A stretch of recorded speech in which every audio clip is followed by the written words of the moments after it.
Welcome back to An Athlete's Journey. I'm your host, Travis Reed. Today, I got a special guest, somebody who I played against, when we was both hooping overseas, against each other. But obviously, he was at a different level than I was. He was in the big super league. I was coming from little country in Holland, you know what I'm saying? But he's always been a stand-up dude, always been a stand-up person. I'm just blessed to have him on the show today. I appreciate him so much, for coming on. Like I said, living in Italy, but we'll get into that later. You never see dudes from the States like moving over and staying over. They might go for the time, you know what I'm saying? But like, I appreciate you so much for coming on. Introduce yourself. Yeah, thanks for having me. My name is Jeron Roberts, for those that didn't hear it from the first time, but I'm definitely glad to be here and share my experience with Travis and anybody else out there that's listening. It's definitely definitely a journey, like the shirt says, an athlete's journey, and definitely my journey, and maybe that my journey can help someone along the way, because I'm sure that my journey is different than all of my peers, believe it or not, but it's definitely, I definitely have a story to tell, so. Yeah, no, definitely. That's why I wanted to get him on, talk to him, get his journey, because like I said, here's one like you need to hear, you know what I'm saying? But we're gonna get right into it. How did your basketball journey start? Well, I guess my basketball journey started from my father. I mean, my father was a player. I grew up, the son of a basketball player, and eventually he was my coach. My father played in the LA City. He went to Locke High School, so he was the first team All City, and he played with a lot of the best players in LA. And I used to go with him to the games. I was young, and he would take me to the games back in the Joe Weekly leagues, and that stuff was running in Crenshaw and all the leagues they would play in, all the programs. And Chester Harvey, everybody knows Chester. Chester was his coach, since he was a kid, you know what I mean? And Chester's been around on the scene, coaching in the Drew League and Pasadena and different areas, for a very long time. So that's kind of what got me started, my father, and I fell in love with the game, I definitely, at a young age, I probably started playing at around 9 or 10. When I was actually living in Los Angeles, and then we moved to the city of Covina, and that's when he became my coach, and I met some influential people, along the way. My best friend Jelani Gardner, who I grew up with, who was at the time, one of the best players in the country. Shout out to Jelani. Yeah, definitely, man, because between him and my father, they were very instrumental in my basketball career and, helping molding me. So I definitely got a couple stories about him and, how it came to be. Okay. Well, were you interested in any other sports growing up besides basketball? Yeah, football. I played football. That's actually where I met Jelani, on the football field. We played football for the Covina Trojans. Covina Vikings, actually, was the name of the team. And he was a quarterback. And I was playing at the time, I think, lineman or something. I wasn't the best athlete on the team. Yeah, it was one of those. It was my first year out there playing football, so they had to find a spot for me, type of thing. You know what I mean? I was playing with him and some guys that were pretty good, man. So it was fun, and telling you a funny story about him. And then when we met, he told me he played basketball, and I was like, oh, okay, I play basketball too, So one day I ended up going to his house. So I said, all right, we're gonna go over and we're gonna hoop. So we go in the backyard, and he starts showing me his workout and stuff. So Jelani go out there, man, and he started like doing these crossovers and these jumpers, and like he going hard, man. And mind you, we like in the 8th grade. So I'm thinking to myself, man, you do this every day? And he was like, yep. And I was like, damn.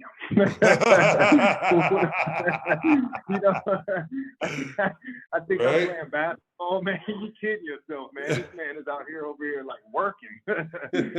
No, I hear you on that. That's how I felt when I first met Shea Cotton, you know what I'm saying? He was like doing Super Cat They had the stretch shoes. I'm like, what the hell's the stretch shoes? Right. You know what I'm saying? Right. And he was like, yeah, man, you do the stretch shoes, super cat and all this stuff. I'm like, dude, I'm 12 years old. I don't know nothing about that.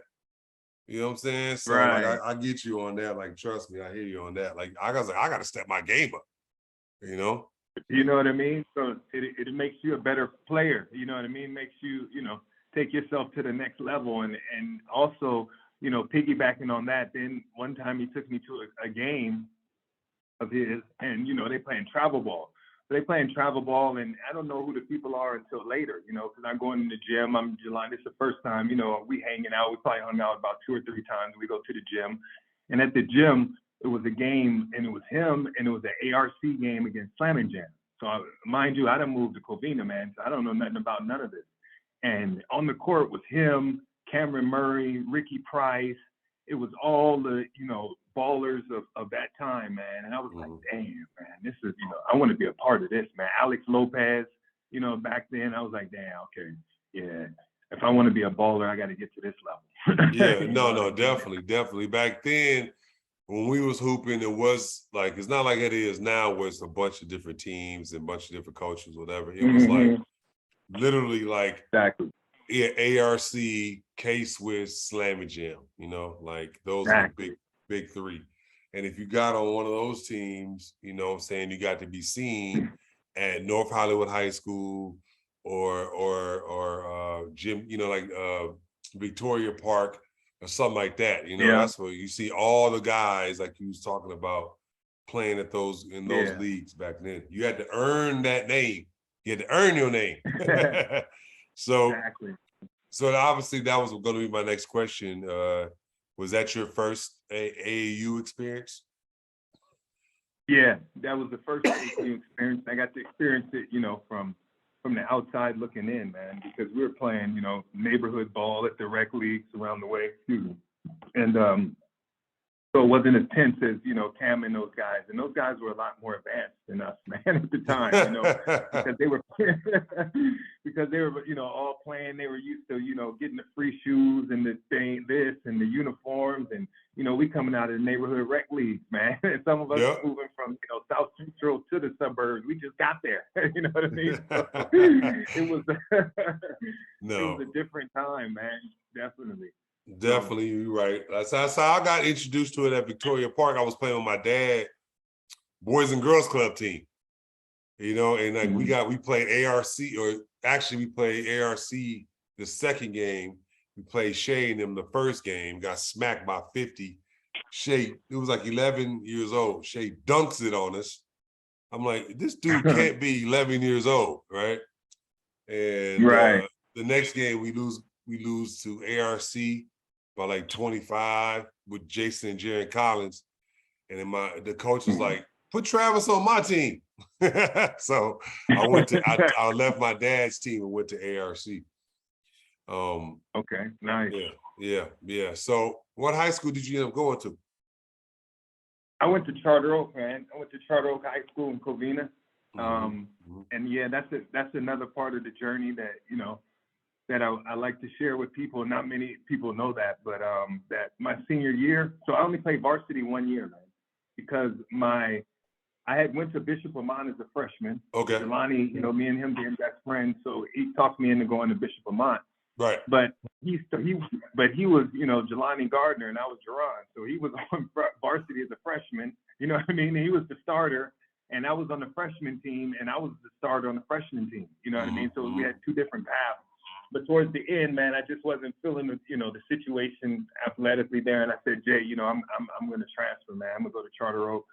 And he ended up staying there 1 year. Then he transferred with James to St. John Bosco anyway. Yeah. But I ended up going to Charter Oak. And back then there was a rule that you can't play varsity if you transfer. So after my freshman year, so I had to play JV as a sophomore. And our JV team was better than the varsity team with me and a couple of my friends on there. We used to, go to work. And it was fun, you know what I mean, back then, but we couldn't play varsity. And then my junior year, I finally got a chance to play varsity, and I played 7 games, and I averaged 24 points, and then I broke my foot. Man. Yeah, so it's all bad, man. So now I start my senior year, and I have 0 schools, man. I think I had like UC Davis, and maybe some shout out to UC Davis, man. I think that was my first letter. UC Davis back then, it was, smaller than they are now, of course. And then I think I had like one other school, man. I remember laying in my bed and I was like, literally, I was looking up and I was praying. I was saying, Lord, I'm better than this, man. I'm like, man, I don't have no schools. I know I ain't played varsity, but I felt like, that I was better than the offers that I had and, the situation I was in. Mm-hmm. So long story short, was part of the journey. Like I said, that the Lord is, always faithful, man. I played my senior year and I ended up being the #1 scorer in all of Southern California. So, and then I was the #2 scorer in the state, averaged 33 points and 10 rebounds as a guard. And our team went to, the playoffs. We ended up going to CIF, losing second round. I ended up being all state, third or fourth team, something like that. I don't remember. But and I ended up with about 15 schools after that, man. Division I. I had Arkansas, Tennessee. I had all type of schools, man. When I went from 0, and then I went to, having some, all from only playing one varsity season, man. So I like to tell kids, man, you never know, what your journey is going to do or how it's going to be, because there's guys that played varsity all 4 years and didn't have as many schools as I did in that one little part, you know what I mean? And it all worked out, and it was definitely a blessing. Like I said, all praises due. But you never know, how your journey is going to end up and how it's going to turn out. And I played, one season of varsity. No, I agree with you 100% on that. I think when it comes to, like certain situations, a blessing is a blessing. I think, like it should be a blessing, for like people as far as like keeping your grind and your hustle. The fact that you even got a letter after playing 7 games shows that UC Davis is super interested. You know what I'm saying? And so, right. I mean, that's amazing. Man. That's amazing in itself, getting letters after 7 games. And so, I think that's just hella cool, man. That's a hell of a great story. To not even play varsity till your senior year, kill your senior year, and then, get scholarship offers. So what would you say your most memorable moment was in high school? My most memorable moment, good question. Probably one of the times that, we had probably when I scored, I had a player of the week, and I had scored over 40 all 3 games. Mm-hmm. So that was probably the most memorable time of the time that I had there. And just the high school scene back there, back then, in '94, there was a lot of great players, man. Like I said, that was the area of the Crenshaw dynasty, and I was there. I was a freshman. Yeah, you know what I mean. So Trey and all those guys, all your guys, man, Chris, and all those guys, man, were doing it big, man. They were representing California well. You know what I mean? It was definitely good to see them from outside, because it was Crenshaw. Y'all was the team to beat, man. You know what I mean? Y'all Tank ended up coming over there too, Tommy, and man, all those guys, good guys, man. I remember that senior year. Senior year I was a freshman. I was a freshman that came in, and Tank was a senior. He transferred over. They already had Christian Tremaine already, so it was, I was like, this team is the best California team in history, in my opinion. Because I was like, Crenshaw was stupid. It was stupid talented. So yeah. And I remember that. Crenshaw was one of the few schools that had Paul Pierce and Jock Vine was at Crenshaw, left, and they still was winning state, Which, you know what I'm saying? So, it was insane. So you kill your senior year. Obviously, you're second in the state. In scoring. I remember who you were first. I think Charles Williams was 1, right? And then you were 2 as far as scoring. It was some guy that was up north, man. I don't remember his name, man. Okay. One of the big dude, went to Arkansas or something, man. Okay. But I don't really remember, man. But no big deal. The fact that you averaged 33 a game in high school is a feat in itself. So you're getting all these scholarship offers. What college did you end up choosing? Well, I narrowed it down to Wyoming, Utah, and USC. You know, I had, you know, just for the look, I had Arkansas and I had Tennessee on there, but I wasn't really going to go. And Arkansas was kind of like I felt like they wanted me because of Jelani, to be honest. So I was like, nah, you know what I mean? I'm going to go ahead and, you know, and I don't know if that's a good look. And he didn't end up going there anyway. He went to Cal, but yeah, it was out of those three, man. I vibed with the coach at Wyoming. You know, Rick Majerus was cool. Rest in peace, Rick Majerus, man. He came to my house and, you know, he played one-on-one with my brother, man. I'll never forget that. He went out in the backyard, him and Donnie Daniels. Donnie Daniels is the LA Yeah. man. You know, they came to my house and, you know, they played. He got all sweaty in the backyard with my brother and, you know, came to dinner and it was great. You know, it came down between those two. I took an official to USC with George Raveling at the time and I ended up, you know, I wanted to go there because of the prestige, and Cameron Murray ended up going there.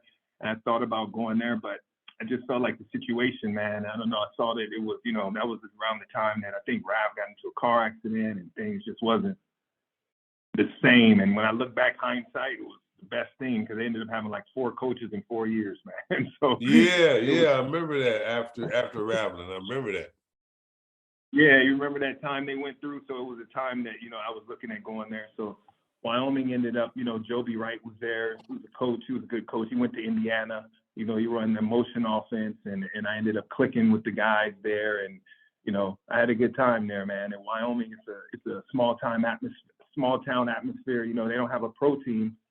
So it's more of like, you know, you're the pro team. You know what I mean? So everybody comes out to see the games, and it's packed, and, you know, we got some ESPN games in there too. So it was definitely, you know, it was a good experience. And my freshman year, Theo Ratliff was a senior. So I played with Theo his last year before he went to the NBA. And, you know, he was a shot block magnet, man. You I know, remember Theo Ratliff. He go get it. He was always going to get it. Yeah, the fly swatter, man. He could go up there and, you know, get anything, man. It was help to have him. It was good to have him back there. But yeah, it was definitely a good experience, man. Wyoming was definitely the people were great. They took care of you, you know, can't complain. Well, that's cool, man. What do you remember about your first year in college, and what was the hardest thing from college from high school? I think the hardest thing for me was probably just the freedom, man. You know, not having so much freedom to just be able to, you know, be your own person. You know what I mean? So, but I think one of the memories I have from college the most was probably when I broke my hand, man, diving for a ball, and it kind of, you know, tainted me for life, kind of, because I was going, you know, how you're a freshman and, you know, you're trying to, you know, get that starting position as a freshman. I was going against a JV guy for that starting spot, and there was a ball in the corner, and we used to do diving drills back in the day, man. You know, it was different. So it was in the middle of a scrimmage, and I dove for a ball, man, and I ended up falling on my hand, man, and I broke my hand. I still got the, you know, the scar here, and I ended up getting 5 screws in my hand, and I had to sit out, you know, for part of the season. But then I ended up coming back, and I started after that, man, and I started for the rest of my career, man, after like the 10th game. Okay. Yeah, so it was just, what was like the hardest? I guess the freedom is like, trust me, I remember we went to summer school, and I'm like, man, I can go to sleep when I want, or go to sleep when, you know, like wake up and, you know what I'm saying? Yeah. My dad ain't like, get up. You know what I'm saying? Yeah. You know, so yeah, it was right. And just go where you want to go. You know, back then I used to have to tell my parents where I, you know, even when I was older, you know, my parents would, you had to tell them where you was going, when you going, who you with, when you coming home. Yeah, trust me, man. I hear you on that one. I definitely hear you on that one, you know. All right. So you're at Wyoming, obviously starting, you know, all years, you know what I'm saying, from freshman to senior year. Mm-hmm. What would you say your greatest triumph was in college and your greatest failure? Oh, the greatest triumph, I would probably say beating Utah in Utah. No, that's a feat in itself. That's a feat, Justin. Yeah. You know, beating them in Utah, that was probably one of the greatest triumphs. And maybe the greatest failure was probably the first 3 years having so much talent and just not being able to put it to use. You know what I mean? Like, we had so much talent, and it it just didn't transfer. It just didn't transfer. But my senior year, we ended up having less talent. We got a new coach, Larry Shyatt. He came from Clemson. You know what I mean? Shout out to Coach Shyatt. And man, we kicked butt my senior year. You know what I mean? From my freshman year to my junior year, we were pretty much even. 14 and 14 every year, man. One year maybe 15 and 14, but never more than that. And then my final year, we ended up going 19 and 8. And making it to the NIT, and it was a good year. Okay, okay. What would you say your biggest lesson you learned in college? The biggest lesson I learned in college would probably be, I would say, networking, man. Networking is key. To where because where you're trying to go and the things that you want to do. I wasn't big on networking when I was coming up. You know what I mean? It wasn't such a thing to do, man. We're kind of more of, I can do it by myself mentality. I don't need nobody. Yeah, for sure, man, for sure. For sure. You know what I mean? And then you get out there sometimes and then you might hit a brick wall and you're like, okay, well, maybe I do need a little bit of help.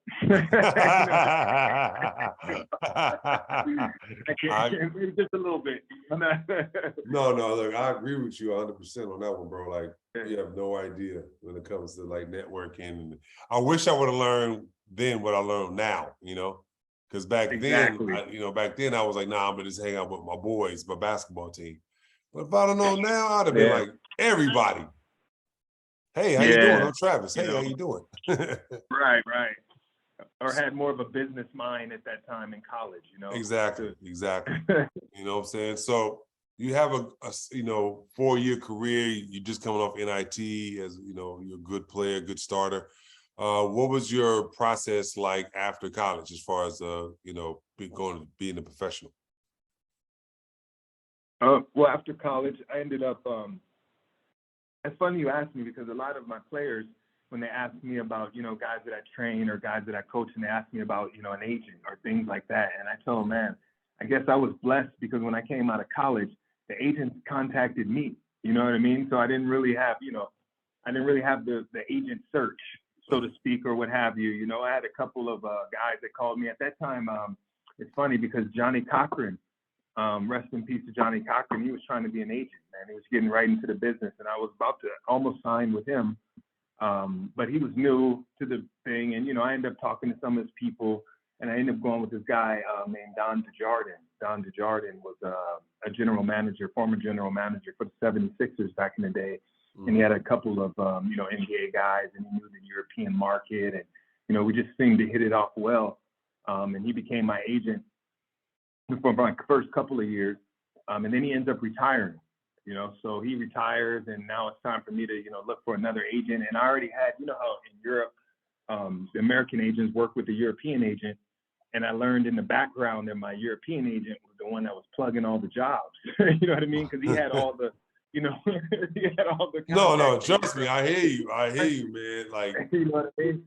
Yeah, I ran through a gang of agents. I was like, look, if you can give me the deal, I'll go with you. Give me the deal, I'll go with you. Right. Exactly. So I ended up, the European agent, man, when I was looking for an agent, I ended up going with him.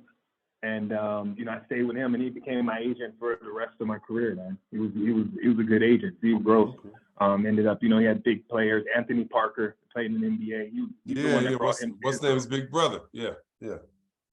Yeah, he brought Anthony Parker and and his sister. He brought them to Israel, but she didn't come. But he played, but she would come sometimes to watch. So he brought him to Israel, and he had other big names that he brought out there. But he was, someone that was instrumental in my life. And it's kind of like I said, finding him was, key to, you meet someone and you meet someone else, till you find that right fit. And, he ended up being the fit, and he was my agent for over 12 years. Oh, man, that's cool. So what was the first place that you went to overseas to play at? I went to Turkey. It was my first job. I played in First Division Turkey in Karşıyaka in Izmir. That was the first team I played for. That was a strong league, man. I had a good time over there because there was a couple of guys. There was Headache Smith was over there, at the time when he was Yeah, coming out of Headache Arizona. Smith. Yeah, Arizona State.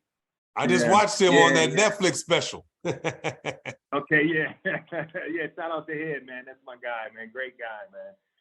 He was actually one of the guys that took me under his wing when I was out there, man. And took care of, how the older guys do, take care of you and, show you the ropes. And yeah, it was definitely a good time. But, we had him and David Rivers was out there. There was a lot of, NBA guys, man. Conrad McRae, rest in peace, man. Yeah, I remember him. I remember him from Syracuse. Conrad? Yeah, he had the super hops. Yeah, he was over there at the time, and it was it was a lot of NBA guys over there my first year. The Turkish Jordan was named Ibrahim Kudale or whatever his name was. I heard of him. I never saw him. Yeah, I heard of him though. Yeah, I definitely heard of him. Yeah. So it was that was my first experience, man. It was good, definitely. Okay. I got a good taste of Europe, All right. What was and after you got to Turkey, because I was in Turkey. People don't know is Turkey's one of the top leagues in Europe. They have a lot of great players, and like you said, the Americans and the foreigners are excellent players. I used to watch Turkey all the time in the Euro League. I remember they always had a couple teams on the Euro League, so I knew that they was. So after your first year in Turkey, where'd you go? And then after that, I went to Israel. So after Turkey, then I bounced to Israel. Yeah, and then I was in Israel for about 3-4 years straight, and then I ended up going to. What was that? After that, yeah, then I ended up going to Cyprus, and then I went to Amsterdam, and then I went back to Israel. And then Cyprus, Romania, and then back to Israel for the last 4 or 5 years of my career. Okay, yeah, I remember him when he was in Israel. He was hooping, like really hooping in Israel. Yeah. So that's what I remember. That was a good time, man. No, yeah, definitely, man. Yeah, I was blessed to be a part of the national team, man, and I played in the European Championships for Israel. So that was probably, basketball-wise, that was probably my best feat, I've ever done because, we were in Madrid, Spain with all, Tony Parker and all those guys, man, that played for the national teams, Dirk. I played against Andre Karolinka because they were in our group in Russia. So we played against them. We played against a lot of the Serbian guys that were Darko Milic back then when he was in the league. And it was big time, man. Having all the best players in the world, playing, and I was a foreigner, man. You know what I mean? So for me, it was like, wow. It was big. It was high level hoops, and the way they did it, man, it was just, you ride through the town like in buses with like a caravan, like we the president, man. All the cars pulling over and we driving through, and everybody's coming out the buildings to see who's in the bus, and yeah, it was a great experience, man. Oh man, that's hella cool, man. That's super cool. I was gonna say, man, like the national team experience, that must have been great. It's obviously playing, in the Euro championships against all those great teams must have been great too. Now, as far as like you not necessarily jumping around from team to team to team, can you explain your overseas experience to the younger viewers that don't understand how it really is? Yeah, I mean, it's a grind. You know what I mean? It depends on where you are and which country. You know what I mean? Because sometimes you can have 2 practices a day. And that first practice could be hard, or that first practice could be a shooting practice. You know what I mean? It just depends on your coach and where you are. I played when I was in Cyprus. That morning practice was hard, man. I had a Yugoslavian coach, so it was hard, and 2 hard practices a day. You know what I mean? And so it's definitely a grind, man, and keeping yourself, physically and mentally in shape. More mental than anything, I would say. You know what I mean? When people ask me, because as being American, they expect so much out of you. You know what I mean? And a lot of times, you may not get the fouls called or whatever. You just got to push through, man, and have that mentality of, me against the world, man. That's what I kind of helped me to, you know, get through over there and you know, yeah, I have some stories, man. Definitely crazy, especially in Cyprus, man. I'm No, gonna tell you a quick story. go ahead. We're in the playoffs in Cyprus, and you know, we're taking the ball out of bounds, and the fans are so crazy, man, that they're spitting, man, literally spitting on the guy, on my teammate. He's inbounding the ball. I'm like, man, you got like 8 loogies in your head, bro. Seriously, it's like, yo, it was disgusting. It was unbelievable. I was like, man, nah, this ain't normal, man. Yeah, the fans, as soon as he took it, they like ran over there. I was like, whoa, oh, yeah, man. It was unbelievable. That's I never saw nothing crazy. like that before. Yeah. That's crazy. Yeah, I would. I played in Cyprus for the what was the FIBA All-Star game? Okay. You know, like yeah. I remember. I was there one year. I'm not sure if you were there the same year, but yeah, I was there. I was there when Marcus All was there, Khalid Al-Amin, my boy Curtis Millich. Yeah, I was there with Curtis Millich, but it might have been a different year though, maybe. Yeah, it might have been the next year. Yeah, 2004, because we had it was in Cyprus. Yeah, it was in Cyprus. Mine was. It was in Cyprus too. It wasn't 2004. Okay. It was like 2006 or 7. One of the two. Okay. Yeah. Right. Yeah, it was 2006, 7 because Curtis was there. You know, him and AJ Bramlett was there. You know, from Riga. He was in Latvia at the time. Oh, okay. Yeah. Nice. And like I said, Khalid Al-Amin was there. Khalid Al-Amin was in Turkey. We played against Marcus All. It was his last year before he went to the NBA. Okay. Yeah, he was in Spain. Definitely. You know what I'm saying? So like I remember I had to guard his big ass. I was like, this dude is unstoppable. He was like 300 pounds. I'm trying to guard him. I'm like, he just, you know, he had a nice touch. He was like, I was like, yeah, he could have scored 30 or 40 if he really wanted to, but he had like, you know, 12, 15, you know, like 4 assists. right. He's doing what he do, 4 assists, you know, 10 rebounds, that kind of thing. You know what I'm saying? So, yeah. But yeah, when I was with the national team, man, we played them. That was probably the biggest game I ever played in my life because we played the Spanish national team in Spain at their place. So it was packed, man. And we were the prime time game that night. And Paul Gasol had 23 and 11 at the half, man. I never saw a guy that was his touch was so nice, man. I couldn't believe it. Like I'm right there and I'm like, man, his is just bottom, like easy move. You know what I mean? And yeah, it was hype, man. Those guys could go, man. They were stacked. And this was when Ricky Rubio was on the bench, man. He was like 16. He was a baby. You know, yeah. Like he was starting in Spain. He couldn't play on the national team.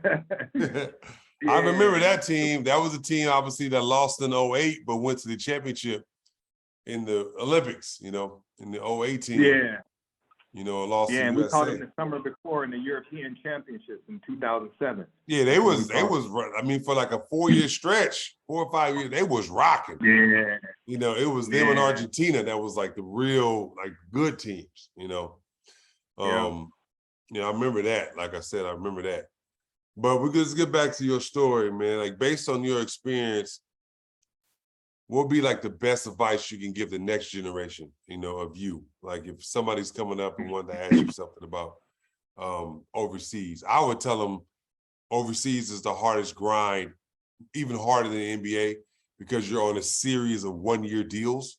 So like they can cut you at any time almost, you know, if you're not playing the way they want you to play.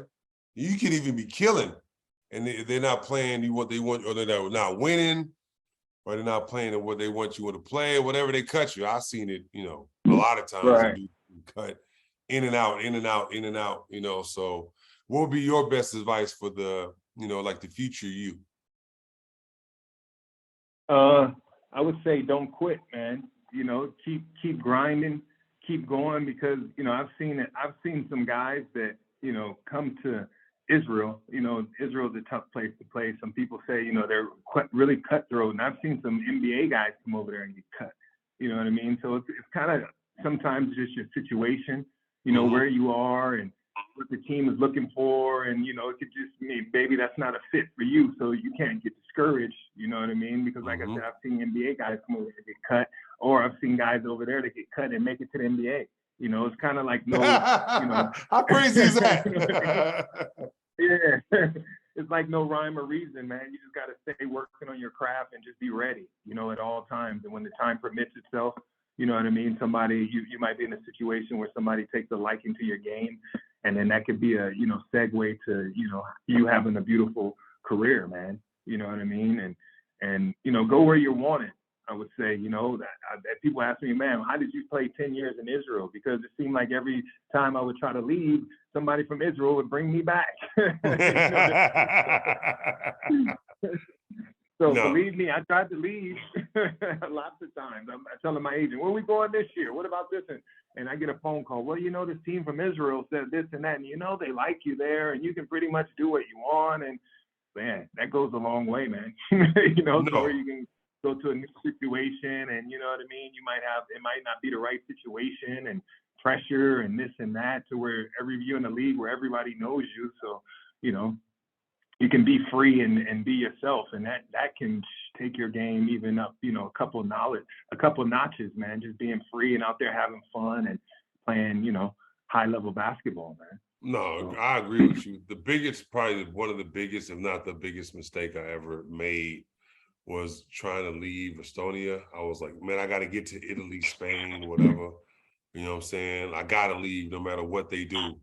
And they gave me like the proverbial offer he can't refuse, which was like, stupid money for me, because I ain't never made it that much money before. And I turned it down looking for something bigger. And then I ended up getting injured and all this stuff. And I ended up missing the season, and just the money that was never the same after that, So maybe if I would have took the money, maybe I don't get injured, maybe I stay, you know what I'm saying? It's one of those like what ifs, but yeah. Yeah. Man. Like you said, it's all part of it, man, because I got hurt with a team in Israel. Jeron was the team that I played for, man, and the management paid for my friend to come out here and drive me around, man. And you know what I mean? Like doing things because the club appreciated that the year before I won the championship for them, and I got MVP of the second division, and I helped them, we were going to go up. So, and I ended up getting hurt. And because of the fact that, I did all those things, they were graceful, man. And another club, man, would have sent me home, man, and been like, this and that. But no, I ended up staying there. I did all my rehab there. I did everything there, man. I stayed the whole season there. Got my apartment, got my salary. I got everything, man. You know what I mean? I was hurt. They just brought in another player. You know what I'm saying? So things like that, people take for granted, because when you go to a new situation, or a new country, you probably been home as soon as your surgery's over, man. You go rehab it on your own. No, you're right. You're right. I mean, that's 100% right. 100% right. Okay, so after being overseas for 14 years, when did you know it was time to hang it up? I think when I start like not having the motivation to go to the games anymore, man, and I start seeing myself slip a little bit, you know what I mean, and not having the same output as a player, the same, because I prided myself on being hungry, man. And when the desire wasn't there anymore, and I started to feel like I was average, then I felt like it was time, time to step away. So I ended up getting an offer, from a school that was starting up to be like the head of their basketball program to help them out. So with that too, I figured, hey, man, I could transition into coaching, and what better time than now. But hindsight is 20/20 though. To the young fellas, man, if I had to do it again, I'd have played till I'm 80.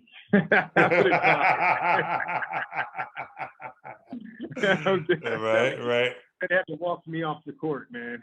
Seriously. No, I hear you. You know what I'm saying? Like, it happens like that sometimes. Yeah. Sometimes you want to retire. Sometimes the retirement just comes for you.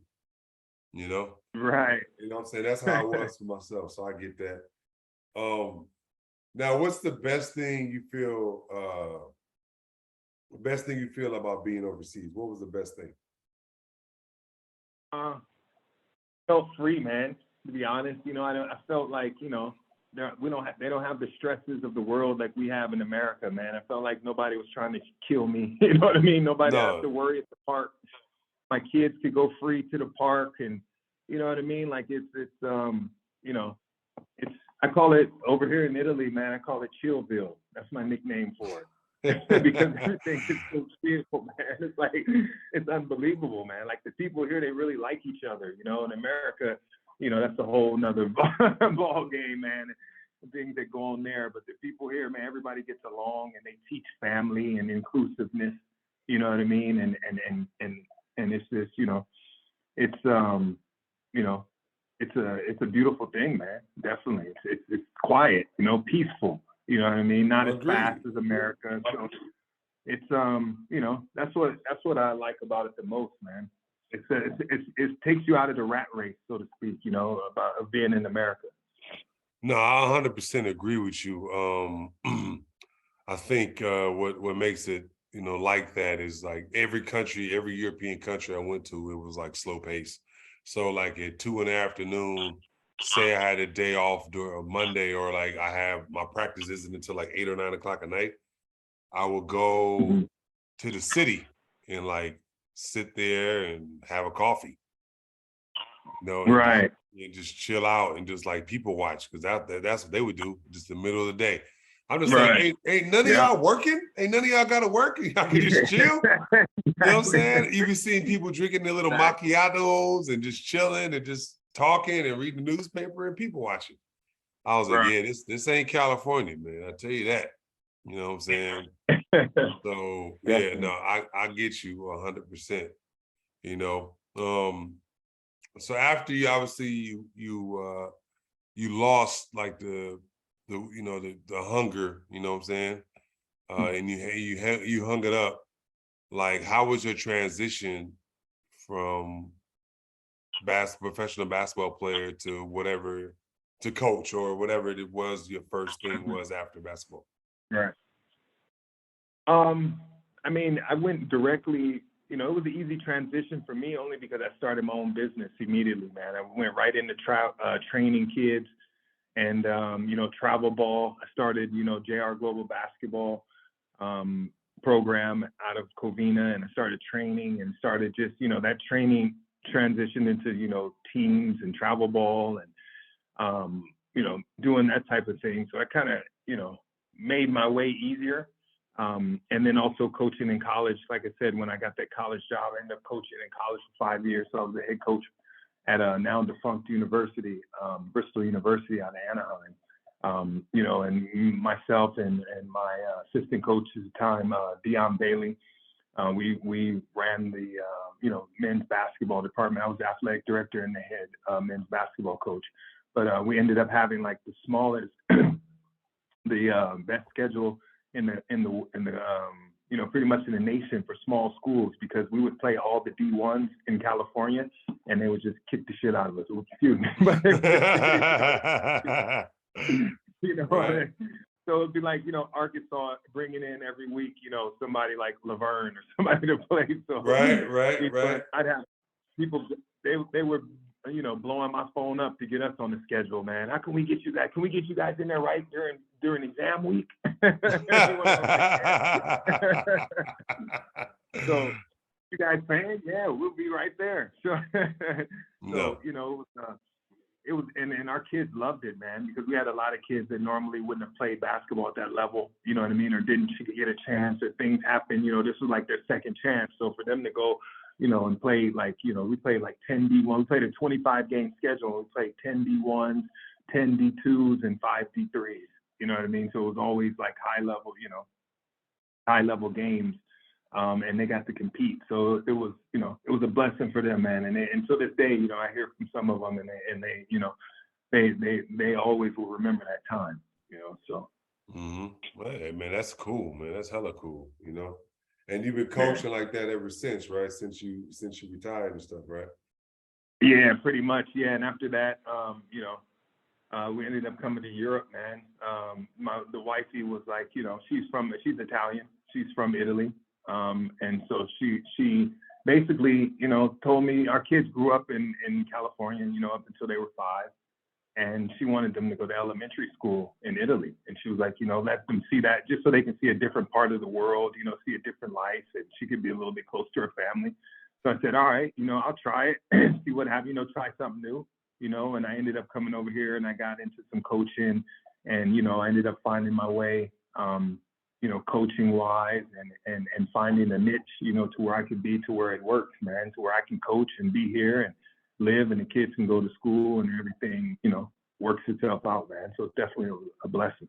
No, it is a blessing, man. I tell you that, it's a huge blessing. The fact that you obviously have an Italian wife, and that you can, basically have your kids live abroad, kind of like Kobe, in a way. You know right. what I'm saying? So, Kobe and did, he God is rest here. his soul. And Kobe was here. You know what I mean? They love Kobe in Italy. They still have his pictures and, stuff from when his father played. You know what I mean? He used to play in the little Italian leagues with the younger kids, type of thing. So yeah, it basically is like a Kobe, man, because we plan on, going back possibly for high school, same type of thing. Once, my son really likes basketball, man. He's really into it. He's young now. He's only 8, but he's watching the players and learning the NBA guys and doing all this on his own, without my influence. So showing me, that he's really starting to, take a love to the game, man. So once that happens, and I will take him back to America and get him out on the circuit and see what happens. So. All right.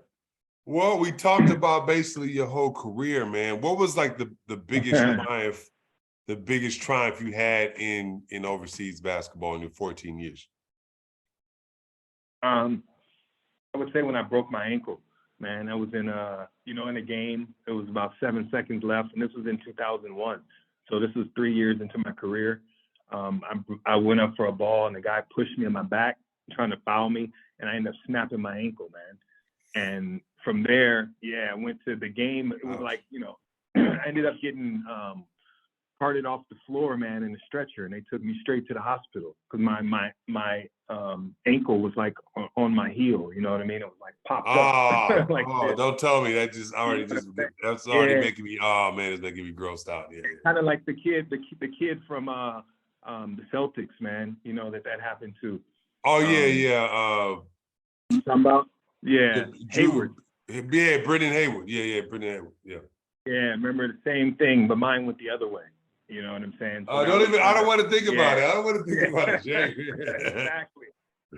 Yeah. So then I ended up, getting 2 screws in there, and the doctor told me I would probably never play again. And I told him, man, I told him honestly, I looked him in his face and I said, man, you don't know the Lord, man. I said, watch, I'm gonna show you what he do. And I ended up, man, the next year I came back on the court and I ended up playing. And of course, I ended up playing like another 10 years, man. And of course, it wasn't the same, but it was definitely playable, and allowed me to, like I said, I played on the national team with it. So, and that doctor, he saw me a couple of years after, and he was in shock, man. He couldn't believe it. He was like, man, I thought you would have a problem walking. He's like, let alone returning to basketball. You know what I mean? So for me, that was probably my biggest triumph because I got to play more after that, and my career wasn't over. And I played with 2 screws in my ankle, for 10 years, man. They still in there. No, it's the same. I got 2 stress fractures in my shins. I still got the plates in my legs, both my legs. So I get that. You know what I'm saying? Right. Well, like I said, we always wrap up with one last question. Pretty much at one point of everybody's career, like we have our ups and our downs, our low points and high points. Now, for your low points, in your life overseas, whatever, how did you get through it? Did you get through it through family, through God? How did you get through your low point? All of the above, man. Family, God, making better decisions, man. My low point, my lowest point probably was, alcohol related, man. To be honest, you know what I mean? So, making better decisions around, alcohol and those type of decisions. Just being more aware of the causes of our actions and our actions of what we do, how they affect others. You know what I mean? So Mm-hmm. that was probably, you know, for me, my awakening as well. And you know, saying that, hey, you know, you got to make the right decisions, man. You got people counting on you. You know, you got people looking up to you, and you can't be, you know, you just got to be more mature. You know what I mean? In the things that I was doing, and that's what, you know, helped me to, you know, persevere, man, and become a better person and rise from, you know, the phoenix. You know what I mean? No, that makes sense, man. Like I said, that's always, you know, like taking accountability for yourself and knowing when to say when or whatever the case is. It's just a learning process. Like I feel you on that, because sometimes when you overseas, it ain't nothing to do but drink sometimes, because you just be drinking, Exactly. bored at the house. You be, I done seen every movie here, and I done, you know, kicked it. I don't feel like kicking it with no girl. Let me get another drink, you know what I'm saying? Or let me get, you know what I'm saying? Right. Yeah, so you know how that life go, man. You be sad or lonely or bored or all of the above, man. Yeah. So I get that. You know what I'm saying? Well, like I said, Jay, man, I appreciate you so much. You know, Jeron, man, I appreciate you so much for coming on the show and blessing me with your presence, man. It means a lot to me, Thank you man. for having me. Yeah, fellow Cali man is all the way in Italy. Respect. You know what I'm saying? So shout out to everybody where you're at, where you know how they can find you on social media, all that stuff. Yeah, they can find me at JR Global Basketball on Instagram. I'm also on Facebook. Definitely got to get on that, update that as well. But JR Global Hoops is our Facebook page as well. So, you know, and lastly, I want to leave everybody with this, man, that, you know, like I told you with the, you know, when I didn't have any schools or whatever, man, anything is possible, man. If you keep the Lord first, stay with your confidence, man, stay believing in yourself, it can happen for you, man. Definitely. I'm a testament of that. And like I said, I wasn't the most highly talented recruit coming out of California, but I ended up making a good career for myself. So it can be done, man. Definitely.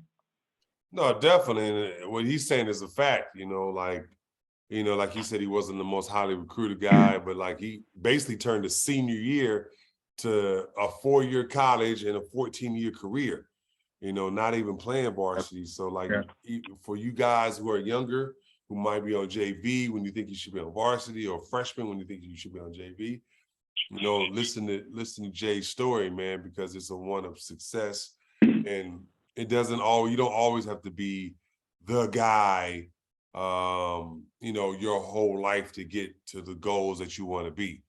You know, you can be just a continuously hard worker and still get the goals that you want to be. So I'm definitely a fan of him. You know, like I said, he's been a person that I always like kind of looked up to in a way, because he was always at the level that I always want to go to as far as like European basketball. So I just, like I said, wanted to thank him, and I appreciate him for coming on the show. All right. And thank you for listening for this long. Please like, share, subscribe, you know, for the show. We're going to keep these numbers rolling. We're going to keep bringing you that heat. And definitely great stories from great, players, past, present, and future. You can find me at Travis W. Reed, that's REED, on Instagram, Travis W. Reed on Facebook.